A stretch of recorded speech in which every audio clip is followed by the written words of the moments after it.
Detik-detik Nia terjun dari lantai 3 Wisma di Karimun, sebelumnya terima telepon misterius. Kematian Nia Ramadhani, 21, seorang wanita di Tanjung Batu, Karimun masih terus didalami oleh pihak kepolisian.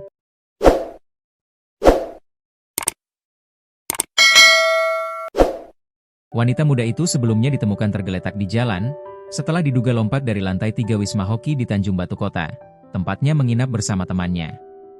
Polisi membeberkan, setidaknya ada 5 orang yang diperiksa sebagai saksi atas kematian wanita tersebut. 5 saksi itu, 4 diantaranya merupakan teman korban, 1 orang lagi resepsionis. Dari keterangan para saksi, ternyata korban sebelum tewas sempat teleponan dengan sosok pria. Diduga pria tersebut merupakan suaminya.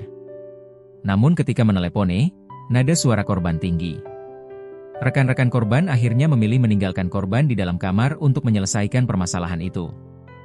Namun sayang, itu ternyata pilihan yang salah. Korban malah meloncat dari lantai 3 kamar Wisma penginapan. Sebelumnya, polisi menerima laporan terkait kejadian ini sekira pukul 7 waktu Indonesia Barat. Informasi awal yang kami terima, ada seorang wanita yang melompat dari lantai 3 tempat penginapan diduga hendak mengakhiri hidupnya, ujarnya.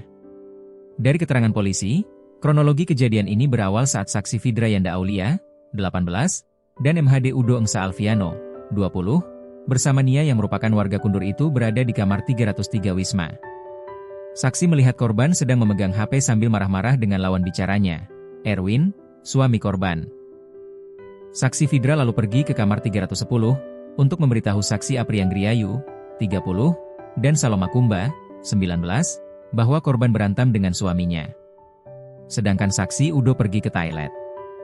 Selanjutnya, saksi Fidra, dan 2 saksi lainnya kembali ke kamar 303, namun korban sudah tidak berada di kamar, dan jendela kamar sudah terbuka.